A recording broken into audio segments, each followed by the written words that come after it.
امام کے پیچھے سورہ فاتحہ پڑھنی چاہیے کہ نہیں؟ صحیح مسلم کی حدیث میں ہے کہ پوری نماز کی ہر رکعت میں قرات کریں. یہ جو حدیث ہے نا ابو ہریرہ رضی اللہ تعالیٰ عنہ کی، اس میں الفاظ ہیں اقرا بہا فی نفسک. وہ حدیث قدسی جو بیان کی تھی حضرت ابو ہریرہ نے رضی اللہ تعالیٰ عنہ.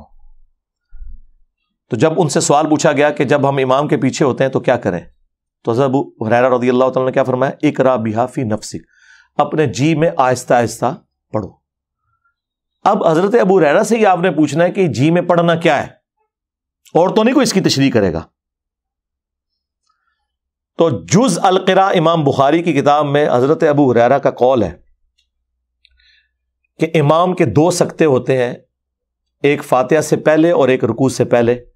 تم ان سکتوں کو سورۃ الفاتحہ پڑھنے کے لیے غنیمت سمجھو. تو حضرت ابو ہریرہ صرف یہ نہیں بتا رہے کہ امام کے پیچھے فاتحہ پڑھنی ہے جی کے اندر، اس کا موقع اور محل بھی بتا رہے ہیں. حضرت ابو ہریرہ نے کہیں یہ نہیں کہا کہ امام بلند آواز سے پڑھ رہا ہے تو آپ بھی بلند آواز میں یا آہستہ آواز میں اس کے ساتھ ساتھ پڑھیں. نہ، انہوں نے کہا سکتوں میں پڑھو. نمبر 1. نمبر 2، اقرا بہا فی نفسک کا معنی یہ بھی ہو سکتا ہے اپنے جی میں پڑھنا. اس سے یہ الفاظ نہیں ثابت ہوتے کہ سرن پڑھو، آہستہ آہستہ. نفسک یعنی اپنے جی کے اندر اندر، یعنی اس کے ساتھ ساتھ تم اپنے تصور میں پڑھتے جاؤ. تو وہ تو ہم پڑھ رہے ہوتے ہیں، جب ہم فاتحہ غور سے سن رہے ہوتے ہیں ہم ساتھ ہی پڑھ رہے ہوتے ہیں، اینڈ پہ آمین کہہ دیتے ہیں. اور تیسرا جو سب سے بڑا چھکا ہے، یہ مسلم شریف کی آپ نے جو حدیث لکھی، اس سے چند احادیث آگے 905 نمبر حدیث ہے مسلم شریف میں جس نے پورا عقیدہ کلیئر کر دیا ہے. اور وہ حدیث ایسی حیران کن حدیث ہے کہ اس میں امام مسلم نے اپنے کمنٹس بھی ڈالے ہیں. اور امام مسلم نے کہا کہ میں نے کہیں یہ دعویٰ نہیں کیا کہ جتنی دنیا کی صحیح حدیثیں ہیں وہ میں مسلم شریف میں لے کے آ رہا ہوں. البتہ میرا یہ دعویٰ ہے کہ میں مسلم شریف میں وہ تمام صحیح احادیث لے کے آ رہا ہوں جن پہ امت کا اتفاق ہے. اور پھر امام مسلم نے کہا کہ میرے نزدیک ابو ہریرہ کی حدیث درست ہے اور ابو موسیٰ اشعری کی بھی 905 نمبر حدیث کے انڈر، کہ امام اس لیے بنایا جاتا ہے کہ تم اس کی پیروی کرو. جب امام کہے اللہ اکبر تم کہو اللہ اکبر، اور جب امام قرات کرے تم خاموش ہو جاؤ، اور جب امام کہے وَلَضَّالِّينَ تم آمین کہو. تو اس میں تو کلیئر ہو گیا کہ کس قرات میں خاموش رہنا ہے. اور امام مسلم کہہ رہے ہیں یہ حدیث ابو ہریرہ بھی روایت کر رہے ہیں. تو ابو ہریرہ تو کہہ رہے ہیں جب پڑھا جائے سورۃ الفاتحہ کو تو خاموش رہو، اور جب وَلَضَّالِّينَ تو آمین. وہ کہتے ہیں نہیں اس میں قرات کا ذکر ہے، فاتحہ کا نہیں ہے. سرکار قرات کا ذکر ہے تو فاتحہ کا ہی ذکر ہے، کیونکہ اس میں الفاظ ہے جب امام قرات کرے تو خاموش ہو جاؤ، اور جب وَلَضَّالِّينَ کہے تو آمین کہو. سمجھ آئی؟ تو یہ فاتحہ. اور نہ سمجھ آئے تو بخاری مسلم میں ایک اور حدیث ہے، عبداللہ ابن عمر کہتے ہیں کہ نبی صلی اللہ علیہ وآلہ وسلم، حضرت ابو بکر اور حضرت عمر اپنی قرات کا آغاز الحمدللہ رب العالمین سے کرتے تھے. قرات سورہ فاتحہ بھی ہے اور اس کے بعد والی بھی ہے. پیچھے کیا رہ گیا؟ تو حضرت ابو ہریرہ رضی اللہ تعالیٰ عنہ کا بھی یہی عقیدہ ہے جو ہم بیان کر رہے ہیں. سکتوں میں جتنی بار نماز پڑھاتا ہوں الحمدللہ سکتے کرتا ہوں، فاتحہ پڑھنے کا ٹائم دیتا ہوں، لیکن یہ نہیں ہو سکتا کہ آپ قرآن کی مخالفت شروع کر دیں. وَإِذَا قُرِئَ الْقُرْآنُ فَاسْتَمِعُوا لَهُ وَأَنصِتُوا لَعَلَّكُمْ تُرْحَمُونَ. جب قرآن پڑھا جائے خاموش ہو جاؤ اور توجہ سے سنو تاکہ تم پر رحم کیا جائے. اب وہ اس چکر میں پڑ جاتے ہیں. اہل حدیث میں حیرانگی ہوتی ہے، اہل حدیث کہتے ہیں یہ تو مکی آیت ہے، یہ مدنی کا. وہی والی بات جو بریلوی کہتے ہیں ایسے بتاں دے بارے چاہے تسی اے بزرگوں تے کیوں لاتی. اللہ کے بندو اللہ سے ڈر جاؤ. امام نسائی نے چیپٹر کی ہیڈنگ میں یہ آیت لی ہے اور اس کا فارم بیان کیا ہے کہ یہ جنرل آیت ہے جب بھی قرآن پڑھا جائے گا. اور اس سے بڑھ کر جز القراء میں امام بخاری نے جو اپنے کومنٹس کی ہیں 36 نمبر حدیث کے کانٹیکسٹ میں، اس میں ضعیف کا حکم لکھا ہوا ہے. وہ ضعیف ان اقوال کو کہہ رہے ہیں، لیکن جو خود لکھ رہے ہیں وہ تو ضعیف نہیں ہے نا. یعنی میں کسی کی بات کوٹ کروں تو اس پہ تو حکم لگ سکتا ہے، لیکن جو میں خود بیان کر رہا ہوں وہ تو میں اسے صحیح سمجھ رہا ہوں نا. تو امام بخاری خود لکھ رہے ہیں جز القراء میں. امام بخاری فرماتے ہیں کہ اللہ نے قرآن میں واضح فرمایا وَإِذَا قُرِئَ الْقُرْآنُ فَاسْتَمِعُوا لَهُ، جب قرآن پڑھا جائے تو خاموش ہو جاؤ اور اسے سنا کرو تاکہ تم پر رحم کیا جائے۔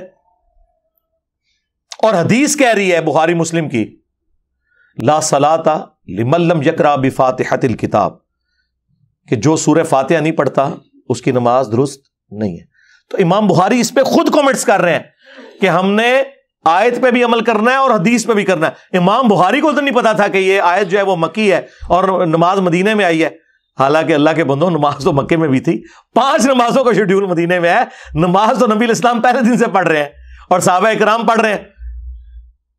بخاری مسلم دونوں میں حدیث نہیں ہے، ابن مسعود کہتے ہیں میں نے 70 سے زیادہ صورتیں حضور کے پیچھے قیام اللیل میں سن کے زبانی یاد کی ہیں۔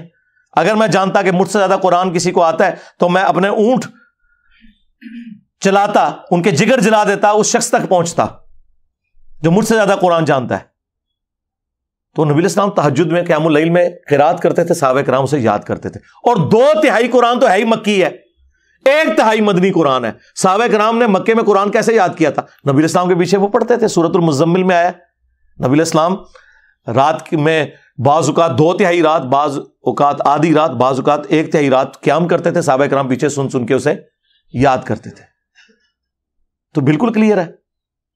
وہ کہتے ہیں نہیں جی وہ ابو داؤد میں اور جامعہ ترمذی میں حدیث ہے کہ فجر کی نماز میں پڑھ رہے تھے تو نبی الاسلام نے فرمایا کہ فاتحہ کے علاوہ کچھ نہ پڑھا کرو، مجھے لگا میری قرات سے کچھ چھین رہا ہے۔ اس سے آپ نے یہ رزلٹ کیسے نکال دیا کہ نبی الاسلام نے یہ کہا ہے کہ فاتحہ میں مجھ سے چھین لیا کرو؟ فاتحہ کی آپ نے ترغیب دلائی، یہ آپ نے کبھی بھی نہیں کہا کہ میرے ساتھ ساتھ پڑھو۔ نبی الاسلام ہر آیت کے بعد ایک وقفہ کرتے تھے، نبی الاسلام رکوع سے پہلے سکتہ کرتے تھے۔ تو حضرت ابو ہریرہ کی وہ بات یاد رکھیں، ان سکتوں کو غنیمت جاننا ہے۔ اور بلکہ جز القراء میں امام بخاری نے نقل کیا ہے کہ ہمارے سلف تابعین کے حوالے سے کہ وہ سکتے کیا کرتے تھے اور امام انشور کرتا تھا کہ پیچھے والے ان سکتوں میں قرآن سورہ فاتحہ پڑھ لیں۔ قرآن کے ساتھ قرآن والا معاملہ کوئی نہیں ہے جی، اور سن لینا کافی ہے۔ اور یہ جتنی باتیں میں کر رہا ہوں یہ افضلیت ہے۔ اگر کوئی امام سکتے نہ کرے، امام کی قرات سورہ فاتحہ کی جہری نمازوں میں مقتدی کے لیے کافی ہے، دیٹس آل۔ سرن نمازوں میں یقیناً آپ نے پڑھنا ہے۔ اور کتنی حیران کن بات ہے کہ ٹوٹل 17 رکھتے ہیں فرض، ان میں سے 6 صرف جہرن ہے، 11 سرن ہے۔ عشاء کی آخری 2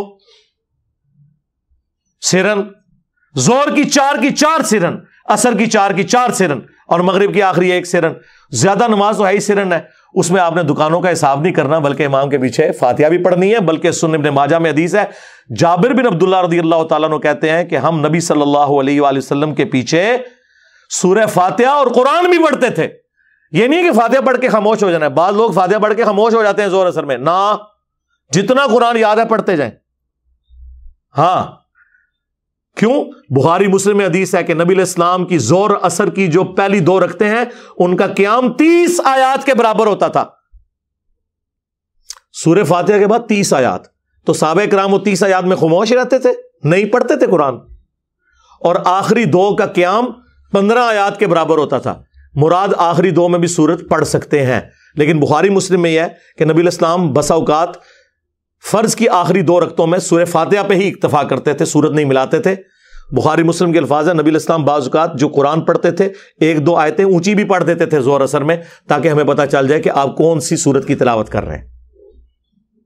ایک ایک چیز موجود ہے۔ مجھے بتائیں، یہ کہتے ہیں ہمارے بزرگوں نے اگر دین نہ جمع کیا ہوتا تو دین برباد ہو جاتا، برباد ہی تھوڑے بزرگوں نے کیتا ہے۔ اللہ دے بندیو، صرف بخاری مسلم اتنی ٹینیس ڈیٹیل موجود نے، میرے سے پہلے کسی بزرگ کو توفیق نہیں ہوئی ہے کہ وہ بیان کرے کہ نبی علیہ السلام کا قیام کس طرح کا ہوتا تھا، کتنی آیات اس میں پڑھتے تھے، لینتھ کتنی ہوتی تھی، ایک ایک چیز۔ یہ کسی بزرگ بابے کی کتاب سے نہیں ہے، حدیث کی کتابوں میں۔ ہاں، باقی جو جہرن ہے اس میں آپ سنیں، آپ کا سننا پڑھنے کے ایکویلنٹ ہے۔ اور اگر آپ لیٹ شامل ہوئے اور آپ نے فاتحہ نہیں سنی تو اللہ تعالیٰ نے اس معاملے میں آپ کو ریلیکس کیا ہے. وہ امام کا پڑھنا آپ کے لیے کافی تھا. ایون آپ اگر رکوع میں بھی مل گئے ہیں تو رکعت شمار ہوگی. امت کی اکثریت اس کے اوپر متفق ہے. اور یہ جو میں آپ کو عقیدہ بتا رہا ہوں جہرن والا، اس میں اگر تھوڑا سا کوئی تفرد بنتا ہے نا تو وہ امام بخاری کا ہے، ورنہ باقی سارے سنی اور شیعہ دونوں متفق ہیں. شیعہ کے نزدیک بھی جہرن نمازوں میں آپ نے سن لیا تو کافی ہے، پڑھنے کی ضرورت نہیں ہے. اور اہل سنت میں بھی چاروں امام قائل ہیں، امام حنیفہ، امام شافعی، امام احمد حنبل، امام مالک جو بڑے امام ہیں کہ رکوع میں رکعت مل جاتی ہے. علماء عرب سارے قائل ہیں. یہاں پہ اہل حدیث کی اکثریت قائل نہیں ہے، لیکن اہل حدیث میں بھی لوگ قائل ہیں. رہ گیا جہری نمازوں میں سن لینا کافی ہے. اس کے اوپر آلموسٹ اگر میں دعویٰ کروں نا کہ اجماع ہے، کیونکہ عبداللہ ابن مبارک کے بارے میں جامعہ ترمذی میں آتا ہے کہ وہ امام کے پیچھے فاتحہ پڑھتے تھے اور ان سے پوچھا گیا کہ اگر کوئی فاتحہ نہ پڑھے تو وہ کہتے ہیں میں کبھی نہیں کہتا کہ اس کی نماز نہیں ہوتی، امام کا پڑھ لینا بھی کافی ہے لیکن میں ساتھ پڑھتا بھی ہوں. یہ تو کبھی مسئلہ نہیں آیا تھا کہ جہرن میں بھی آپ نے دب کے رکھنا ہے. ہاں اس ایکسٹریم پہ تھا امام حنیفہ کے نزدیک، نہ سرن میں پڑھنا نہ جہرن میں، لیکن یہ غلو پہ مبنی ہے. امام مالک کا موقف پرفیکٹ ہے الحمدللہ، اور وہ یہی ہے کہ جہرن میں سننا کافی ہے اور سرن میں آپ نے پڑھنا بھی ہے. اور یہی موقف امام ابن تیمیہ کا ہے، یہی موقف شیخ البانی کا ہے محدث اعظم سعودیہ، یہی موقف ہمارے استاد مولانا اسحاق صاحب رحمہ اللہ کا ہے، یہی موقف ہمارے استاد ڈاکٹر اسرار صاحب رحمہ اللہ تعالیٰ کا ہے. اور یہی موقف الحمدللہ قرآن و سنت سے دلیل کے ساتھ ثابت ہوتا ہے. اسی لیے آج سے آلموسٹ کوئی 5 سال پہلے میں نے ایک ویڈیو ریکارڈ کروائی تھی نیو فاتحہ خلف الامام. اس میں میں نے اپنے پرانے اس معاملے میں رجوع کیا تھا جس میں میں کہتا تھا کہ جہرن میں بھی آپ ساتھ ساتھ پڑھیں اور سکتے نہ دینے کا وبال امام پر ہوگا. لیکن آپ کو حیرانگی ہوگی اس وقت بھی میں یہ کہتا تھا، 8 سے 11 سال پہلے بھی، مسئلہ 84 فاتحہ خلف الامام کا نکال لیں، اس میں بھی میں نے کہا تھا کہ جو لوگ نہیں پڑھتے فاتحہ، میں یہ نہیں کہتا ان کی نماز نہیں ہوتی ہے، ان کا موقف بھی جو جہرن میں خاموشی سے سنتے ہیں وہ مضبوط ہے، لیکن میں اسے بہتر سمجھتا ہوں. تو اللہ کا شکر ہے میں نے اس وقت بھی کبھی کیٹاگوریکل ڈینائی نہیں کیا تھا، لیکن آج اللہ وجہ بصیرت یہ موقف میں صحیح سمجھتا ہوں کہ جہرن میں سن لینا کافی ہے. سرن میں آپ جس میں یعنی آہستہ آواز میں امام پڑھتا ہے آپ ساتھ ساتھ پیچھے پڑھیں گے. ظاہر ہے آپ کو تو امام کی آواز نہیں آ رہی. اب مجھے بتائیں حنفیوں کا کیا بنے گا، تیرا کیا بنے گا کالیا؟ تو نے تو کہانی کرائی تھی وَإِذَا قُرِئَ الْقُرْآنُ فَاسْتَمِعُوا لَهُ کہ جب قرآن پڑھا جائے تو اس کو غور سے سنو اور خاموش ہو جاؤ. تو بتا 17 میں سے 11 رکعتوں میں تو اونچی آواز سے قرآن ہی نہیں پڑھا جاتا، تو پھر کیوں خاموش کھڑا ہو کے دکانوں کا حساب کرتا ہے اے حنفی مسلمان؟ زور اثر میں تیرے پاس کیا بہانہ ہے؟ تیرے پاس کون سی قرآن کی آواز آ رہی ہے جو تو نے خاموشی سے سننی ہے اور توجہ کے ساتھ اس میں بولنا نہیں ہے؟ بلکہ حنفی تو مسافر امام کے سلام پھیرنے کے بعد بھی مقیم کی آخری 2 رکعتوں میں بالکل خاموش رہنے کا کہتے ہیں. اندازہ کریں. تو وہ دوسری ایکسٹریم کے اوپر ہے.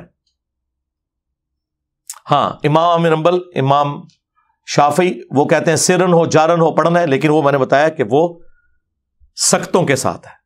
وہ ابو داؤد میں حدیث موجود ہے نبی علیہ السلام کے 2 سکتے ہوتے تھے، ایک فاتحہ سے پہلے دعائے استفتاح کے لیے، یہ صرف پہلی رکعت میں ہوتا تھا یعنی ثنا پڑھنے کے لیے، اور دوسرا سکتہ رکوع میں جانے سے پہلے، وہ ہر رکعت میں ہوتا تھا. آج بھی حرمین میں، حرم مدینہ میں مسجد نبوی کے اندر جو مسجد نبوی کا امام ہے وہ سکتے کرتا ہے فاتحہ پڑھنے کے لیے، اور وہ اتنی لمبا سکتہ ہوتا ہے کہ پاکستانی تو 3 دفعہ سورہ فاتحہ پڑھ سکتے ہیں. شروع میں جب میں گیا نا تو میں بڑا حیران ہوا کہ یار یہ اتنی دیر خاموش کیوں کھڑے ہوتے ہیں، بھول جاتے ہیں کیا؟ وہ پھر میرے انکل وہاں پہ 36 ایئرس سے مقیم تھے، وہ مسجد نبوی میں نماز پڑھتے تھے، فوت ہو گئے، بقیہ غرقت میں دفن ہے. اللہ تعالیٰ ان کی غلطیوں سے درگزر فرمائے، انہیں نیک کاموں کا اجر دے. تو انکل اجاز مجھے بتانے لگے کہ یہ سکتہ کرتے ہیں قرآن پڑھنے کے لیے. ہاں حرم مکہ میں نہیں ہوتا، وہاں پہ بھی ہونا چاہیے. یہاں پہ بھی بعض اہل حدیث مساجد کے اندر سکتہ ہوتا ہے، جماعت المسلمین والے کرتے ہیں اور ان کا موقف بالکل اس حوالے سے میں سمجھتا ہوں صحیح ہے، قرآن و سنت کے مطابق وہ سختوں میں قرآن پڑھتے ہیں، لیکن یہ غلو نہ کریں کہ اگر کوئی سختہ نہیں کرتا نا تب بھی سن لینا کافی ہے، یا لیٹ شامل ہوئے ہیں تو امام کی قرات مقتدی کے لیے کافی ہے سورہ فاتحہ کی۔ لیکن یہ میں بات کر رہا ہوں جہرن نمازوں کی، جہاں پہ سرن ہے وہ آپ نے پڑھنا ہے۔ وہ میں نے ابن ماجہ کی حدیث بتائی کہ جابر بن عبداللہ کہتے ہیں کہ ہم نبی علیہ السلام کے پیچھے صرف سورہ فاتحہ نہیں اس کے بعد بھی قرآن کا حصہ پڑھتے تھے۔ ظاہر جب آپ اتنا لمبا قیام کریں گے تو فاتحہ کے بعد خاموش ہو کے کیا کریں گے؟ دماغ میں خیال تو آئیں گے، دماغ تو سوچتا ہے۔ تو صحابہ کرام قرآن پڑھتے تھے، لیکن آپ نے وہ اتنی اونچی آواز سے نہیں پڑھنا کہ ساتھ والے ڈسٹرب ہوں، یہ ذہن میں رکھنا ہے۔ لہٰذا اسی کانٹیکسٹ میں جابر بن عبداللہ رضی اللہ تعالیٰ عنہ کا قول ہے جو ترمذی میں موجود ہے کہ فاتحہ کے بغیر نماز نہیں ہوتی مگر یہ کہ تم امام کے پیچھے ہو۔ اس سے مراد بھی صرف جہری نمازیں ہیں، نہ کہ سرن نمازیں، کیونکہ سرن میں تو وہ خود بھی سورہ فاتحہ اور 7 آیات ملایا کرتے تھے۔ تو یہ مقدمہ بالکل کلیئر ہے، صحیح مسلم کی حدیث 905 ڈیسائسو ہے۔ امام مسلم نے کمنٹس کر دیے کہ ابو ہریرہ کا بھی یہی موقف ہے، اور ابو موسیٰ اشعری نے بھی یہ حدیث روایت کی ہے کہ جب امام قرات کرے تم خاموش ہو جاؤ، اور جب وہ وَلَضَّالِّينَ کہے تم آمین کہو۔ تو ہمارا یہ جو مقدمہ ہے یہ الحمدللہ قرآن و سنت میں بالکل فٹ ان بیٹھتا ہے۔ یہ اکثر لوگ پوچھ رہے ہوتے ہیں تو میں بار بار اس چیز کو ہائی لائٹ کر چکا ہوں، تفصیلی تو ویڈیو تھی، لیکن یہ اس ویڈیو میں بھی آلموسٹ میں نے نٹ شیل کے اندر آپ کے سامنے سارا موقف رکھ دیا ہے، تاکہ اگر کسی کو کوئی سمجھنے میں کوئی مسئلہ رہ گیا تو وہ اس کو ایکسیپٹ کرے، اور پھر بھی نہیں سمجھ آتی تو سعودیہ سے جو قرآن مفت بانٹا جاتا ہے احسن البیان، جو پاکستان کے اہل حدیث عالم نے لکھا ہے، صلاح الدین یوسف صاحب رحمہ اللہ تعالیٰ فوت ہو گئے، ناسبیت تھی ان میں، لیکن اللہ تعالیٰ ان کی مغفرت فرمائے، انہیں نیک کاموں کا اجر دے، برائیوں سے درگزر فرمائے۔ اہل حدیث میں بڑے علماء میں سے تھے، آلموسٹ 95 ایئرس کی ایج میں فوت ہوئے ہیں۔ انہوں نے جو احسن البیان دارالاسلام والوں نے قرآن کی تفسیر چھاپی ہے، جو سعودیہ والوں نے ان سے رائٹس لیے ہیں، پھر سعودیہ والوں نے شاہ فہد پرنٹنگ پریس سے اس کو چھاپا ہے اپنے چھاپے کے اوپر۔ انہوں نے بھی سورہ فاتحہ کے کانٹیکسٹ میں جو نیچے تفسیر لکھی ہے نا، وہ یہی لکھی ہوئی ہے کہ جہرن نمازوں میں امام کو سختے دینے چاہیے تاکہ قرآن پہ بھی عمل ہو اور حدیث پہ بھی عمل ہو۔ اندازہ کریں، یہ خود اہل حدیث کے اپنے بزرگوں نے یہ لکھا ہوا ہے، وہ اس کو ہی پڑھ کے دیکھ لیں، چلیں میری بات نہیں ماننی ہے تو۔ اچھا، یہ جو مسلم کی حدیث ہے 905، یہ گلے میں اٹکی ہوئی ہے ان کے۔ اہل حدیث کے پاس کوئی چارہ نہیں اس حدیث کا، یا تو اس حدیث کو ضعیف کہہ دیں، وہ کہہ نہیں سکتے۔ ویسے ایک بندے نے جرت کی ہے، ارشاد الحق عصری صاحب، جو ہمارے استاد مولانا اسحاق صاحب کے بارے میں فتویٰ دینے والوں میں پیش رہے ہیں، وہ بڑے اسٹانٹ قسم کے وہابی ہیں۔ انہوں نے تو کہا کہ یہ جو مسلم میں آگے الفاظ ہیں نا، یہ صحیح نہیں ہے۔ مسلم شریف تو شیخ زبیر لیزئی رحمہ اللہ نے ان کے رد پہ ایک مضمون لکھا، اور انہوں نے ایگزامپلس کوٹ کی کہ اگر ایک راوی حدیث بیان نہ کرے اور دوسرا بیان کرے اور وہ ثقہ ہو تو وہ جو اس میں زائد بات ہوتی ہے اس کے ساتھ ایکسیپٹ کی جاتی ہے۔ شاذ وہ قول ہوتا ہے جو اس کے خلاف ہو، یہ خلاف نہیں ہے، اس کی ایکسپلینیشن ہے۔ شیخ زبیر صاحب نے مسلم کی 905 انٹرنیشنل نمبرنگ جو کانٹینیوس ہے اس کا دفاع کیا۔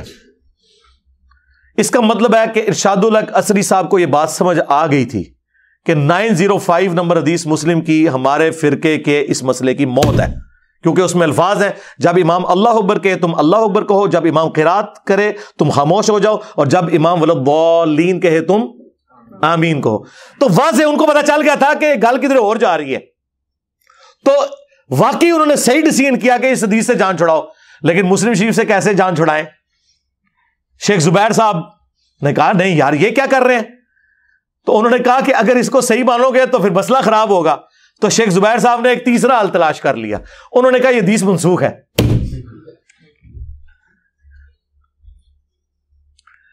شیخ زبیر صاحب نے جو فاتحہ خلف الامام کے اوپر کتاب لکھی ہے نا، اس میں اس حدیث کو انہوں نے منسوخ ڈکلیئر کیا مسلم شریف کی۔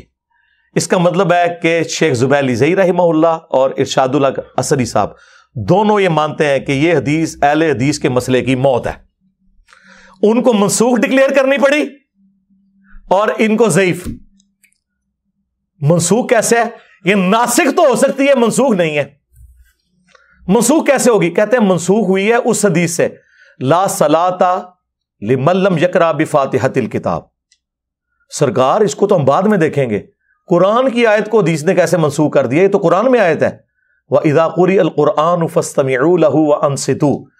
اور دوسرا شیخ زبیر صاحب تو خود کہتے تھے سلف کا منہج، سرکار اس آیت کو چیپٹر کی ہیڈنگ میں لکھ کے امام نسائی نے سلف کا منہج بھی بتا دیا ہوا ہے کہ آپ نے خاموشی سے ہی سننا ہے۔ امام نسائی نے تو کمال کر دیا ہے، اس کو چیپٹر کی ہیڈنگ میں ڈالا ہے۔ امام نسائی اسی چیز کے قائل ہیں کہ جاری نمازوں میں آپ نے پیچھے نہیں پڑھنا۔ اور دوسرا منسوخ کیسے ہوئی؟ امام مسلم تو کہہ رہے ہیں کہ وہ پہلے لے کے آئے حدیث حضرت ابو ہریرہ والی اقرا بہا فی نفسک، جس کی یہ تفسیر اہل حدیث جو بیان کرتے ہیں میں اس سے نہیں ایگری کرتا۔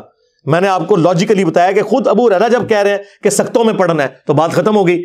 امام مسلم پہلے وہ حدیث لے کے آئے حضرت ابو ہریرہ والی، اس کے بعد ابو ہریرہ کے ریفرنس سے لے کے آئے کہ ابو ہریرہ رضی اللہ تعالیٰ عنہ کہتے تھے کہ جب امام قرات کرے تم خاموش رہو، اور جب وہ ولضالین کہے تم آمین کہو۔ تم ناسک تو پھر یہ حدیث ہے 905، نہ کہ وہ لا صلاۃ لمن لم یقرأ بفاتحۃ الکتاب، بخاری کی حدیث یا مسلم کی اقرا بہا فی نفسک۔ وہ بھی حدیث نہیں، حضرت ابو ہریرہ کا قول ہے، لیکن ہمارے لیے وہ حدیث کے درجے میں حدیث موقوف تو ہے۔ آپ کو یہ پورے کا پورا سینیریو کلیئر ہو گیا؟ لہٰذا وہ جو ترمذی کی حدیث یا ابو داؤد کی حدیث عبادہ ابن صامت والی جس میں وہ جہری نماز کا ذکر ہے، ویسے تو وہ حدیث شیخ البانی اس حدیث کو ضعیف کہتے ہیں، اور شیخ زبیر علی صاحب اسے کہتے ہیں حسن درجے سے نہیں گرتی۔ میرے نزدیک اگر اس کو حسن بھی مان لیا جائے تب بھی وہ مسئلہ آپ کا حل نہیں کرتی ہے، کیونکہ انہی احادیث کے اوپر تو امام نسائی نے باب باندھا ہوا ہے، اور امام نسائی نے اس سے وہ رزلٹ نکالا ہوا ہے جو ہم نکال رہے ہیں، جو امت کی اکثریت کا رزلٹ ہے۔ اور دوسرا یہ ہے کہ آپ نے سختوں میں پڑھنا ہے۔ عبادہ ابن صامت کا فجر میں یہ کہنا کہ پڑھنی ہے تو اس پہ محمول ہے کہ اس زمانے میں صحابہ کرام سکتے کرتے تھے، جو نبی علیہ السلام نے کیے، آیت کے بعد بھی سکتا اور رکوع سے پہلے بھی سکتا۔ سختوں کی حد تک یہ بات درست ہے۔ میں جتنی بار جماعت کراتا ہوں، میں آلموسٹ پچھلے کوئی 6-7 سال سے 5 نمازوں میں امامت کرتا ہوں الحمدللہ، اور میں سکتے کرتا ہوں، فاتحہ پڑھنے کا ٹائم دیتا ہوں 3 نمازوں میں۔ ظہر اثر میں تو ویسے ہی ضرورت نہیں رہتی، وہ تو آپ خاموشی سے پڑھ رہے ہوتے ہیں۔ تو الحمدللہ سختوں والا معاملہ جو ہے اس کے ساتھ یہ چیز جڑی ہوئی ہے۔ یہ میں نے مسئلہ اس لیے کھول کے بیان کیا کہ لوگ بڑے پریشان ہوتے ہیں، اور وہ کہتے ہیں جی انجینئر صاحب پہلے یہ کہتے تھے، جو میں پہلے بھی کہتا تھا آپ ذرا وہ بھی سنیں۔ اس میں میں نے کہا تھا کہ جو جہرن میں سکتے نہیں کرتے اور صرف سن لیتے ہیں، ہم یہ نہیں کہتے ان کی نماز نہیں ہوتی، امام مالک کا یہ موقف ہے، لیکن بعد میں جب مجھے پتا چلا کہ اس میں تو صرف اہل حدیث کا تفرد ہے، اور وہ بھی چند اہل حدیث کا، باقی پوری امت دوسری طرف کھڑی ہوئی ہے، اور احادیث بھی دوسری طرف کھڑی ہوئی ہے۔ نماز کا آپ کو سکون آئے گا، آپ کبھی اس کو اپلائی کر کے دیکھیں، جب امام قرات کر رہا ہے تو آپ اس قرات کے اندر توجہ کریں، سورہ فاتحہ ہو یا بعد والی، تو آپ کو نماز میں ٹیسٹ بھی۔ یہاں تو میں دیکھتا ہوں کہ وہ آتے ہیں، ان کو اس سے غرض نہیں کہ امام کیا کر رہا ہے، دڑ دڑ دڑ اپنی فاتحہ پڑھنی شروع کر دیتے ہیں، اور وہ فاتحہ مجھے پتا ہے توجہ سے پڑھی جا رہی ہوتی ہے، جس میں آپ کو آواز بھی آ رہی ہو دوسری قرات کی، اور آپ اس چکر میں فاتحہ پڑھوں، نہ آپ اس کی قرات صحیح سن رہے ہو نہ اپنی صحیح کر رہے ہیں، تو کیا نکالا اس میں سے؟ خام خواہ ایک مستحب کام کو اس لیول پہ آپ لے گئے کہ اسے فرض بنا دیا، اور یہ کہا نماز ہی نہیں ہوتی، اور لوگوں کو مصیبت میں ڈال دیا۔ اور اللہ کا شکر ہے کہ میں اتنا ہارڈ لائنر ہونے کے باوجود اللہ کے فضل سے جب یہ چیز مجھ پہ کھلی تو میں نے الحمدللہ اس معاملے میں پوری سختی کے ساتھ اس موقف کو بیان کیا کہ یہ بہت آپ غلط کھیل کھیل رہے ہیں امت کے ساتھ، جو آپ کہہ رہے ہیں کہ جہر نمازوں میں پیچھے پڑھتے آؤ۔ تو لوگ تو سکون میں آ گئے، لوگ کہتے ہیں نہیں شکر الحمدللہ ہماری زندگی آسان ہو گئی ہے۔ اور مجھ سے پہلے بھی اور لوگوں نے باتیں کی ہیں، لیکن ظاہر انہوں نے تو اپنا خیال ظاہر کیا تھا نا۔ ہم نے تو لوگوں کو یہ کہا ہے کہ دلائل کے بغیر آپ نے کسی کی بات نہیں ماننی، سوائے اس شخص کے جس کی قبر مدینے میں ہے صلی اللہ علیہ وآلہ وسلم، ان کا کہہ دینا ہی کافی ہے، لیکن باقیوں سے آپ نے دلیل مانگنی۔ مجھ سے پہلے یہ بات مولانا مودودی کرتے تھے رحمہ اللہ، ڈاکٹر اسرار صاحب رحمہ اللہ، مولانا اسحاق صاحب رحمہ اللہ، اور ان سے بھی پہلے امام ابن تیمیہ رحمہ اللہ، شیخ البانی رحمہ اللہ دور حاضر میں بہت بڑے سلفیوں کے امام، ان سب کا یہ موقف ہے.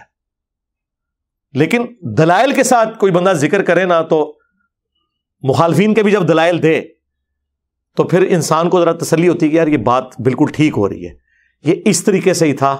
یہ انہوں نے اس کو زیادہ غلوف کے اوپر جو ہے وہ لے گئے، اس کی وجہ سے لوگوں کے لیے بڑی مصیبت کھڑی کی ہوئی ہے، اور لوگ بڑی ٹینشن لیتے ہیں. اور جو رکوع میں آ کے ملتے ہیں یا فاتحہ کے بعد شامل ہوتے ہیں، وہ بیچارے پھر ایک رکعت بھی ملا رہے ہوتے ہیں. ہم انہیں کچھ نہیں کہتے، آپ ملانا چاہتے ہیں ضرور ملائیں، آپ کا رائٹ ہے. لیکن امت کی اکثریت اس کی قائل ہے. خود شیخ زبیر صاحب نے ابن مسعود رضی اللہ تعالیٰ عنہ کا اپنا عمل لکھا ہے کہ وہ بھی رکوع میں رکعت ملنے کے قائل تھے. وہ کہتے ہیں ہم مانتے ہیں، لیکن وہ کہتے ہیں کہ ہم وہ جو حدیث ہے ابو بکرہ والی جو بخاری میں آئی کہ ایک شخص نماز میں شامل ہوا سیدھا رکوع میں چلا گیا، جس کی وجہ سے حنفی رزلٹ نکالتے ہیں کہ اس نے پھر کوئی اور رکعت نہیں ملائی تھی.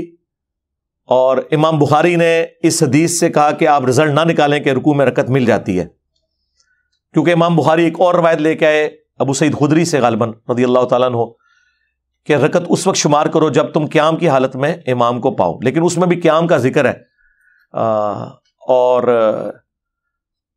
یا رکوع میں جانے سے پہلے فاتحہ پڑھنے کی ترغیب امام بخاری نے کہا کہ اس حوالے سے ہونی چاہیے، تو تب رکعت شمار ہوگی. لیکن امام بخاری کے سامنے یہ حدیث ابو بکرہ والی جو خود بخاری میں لے چکے تھے کہ وہ صحابی نے تو قیام بھی نہیں کیا، ڈائریکٹ آ کے رکوع میں ملے، تو نبی الاسلام نے فرمایا کہ تمہارے جو نماز کا شوق یہ میں نے دیکھا ہے، آندہ جب تم آؤ تو تسلی سے آؤ. وہ پیچھے سے ہی رکوع میں چلے گئے تھے، پھر چلتے چلتے صفوں میں شامل ہوئے. حضور نے کہا تسلی سے آؤ، صف میں کھڑے ہو کے نماز میں جو رکعت ملے وہ لے لو، جو رہ جائے وہ پوری کر لو. تو جو لوگ رکوع میں رکعت ملنے کے قائل ہیں وہ اس کو دلیل کے طور پر پیش کرتے ہیں کہ دیکھیں ابو بکرہ رضی اللہ تعالیٰ عنہ کو رکوع میں ملنے پہ نبی الاسلام نے یہ نہیں فرمایا کہ تمہاری رکعت رہ گئی ہے. دوسرے لوگ کہتے ہیں اس میں عدم ذکر ہے، اس میں کوئی تفصیل ہے ہی نہیں ہے. ویسے میرے نزدیک یہ بات دونوں طرف جا سکتی ہے. ہو سکتا ہے انہوں نے ملا لی ہو اور زیادہ چانس ہے کہ نہیں ملائی ہو، کیونکہ اگر ملائی ہوتی تو اس کا ذکر موجود ہوتا. بہرحال ہم دونوں کو بینیفٹ آف ڈاؤٹ دیتے ہیں. اس سے امام بخاری جو رزلٹ نکال رہے ہیں وہ تو بڑی مشکل سے ہی نکلتا ہے، دوسرے جو نکال رہے ہیں وہ پھر بھی نکل آتا ہے، لیکن ہم وہ بھی نہیں مانتے. ہم نے دوسرے دلائل آپ کے سامنے رکھ دی ہیں. مسلم کی ایک حدیث 905 نمبر وہ سارے کے سارے مسئلے کو کلیئر کرتی ہے اور وہ فٹ ان بیٹھتی ہے.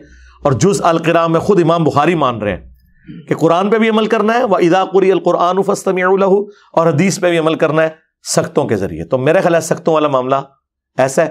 باقی اگر سختہ مختصر ہو یا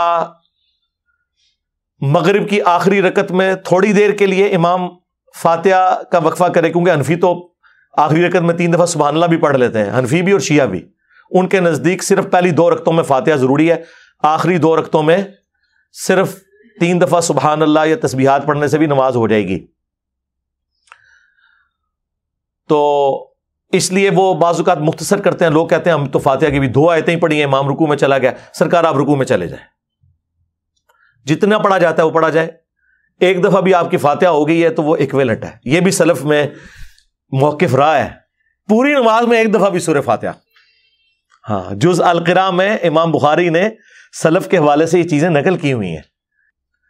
صلو علی محمد و آل محمد، اللہم صلی علی محمد و علی آل محمد.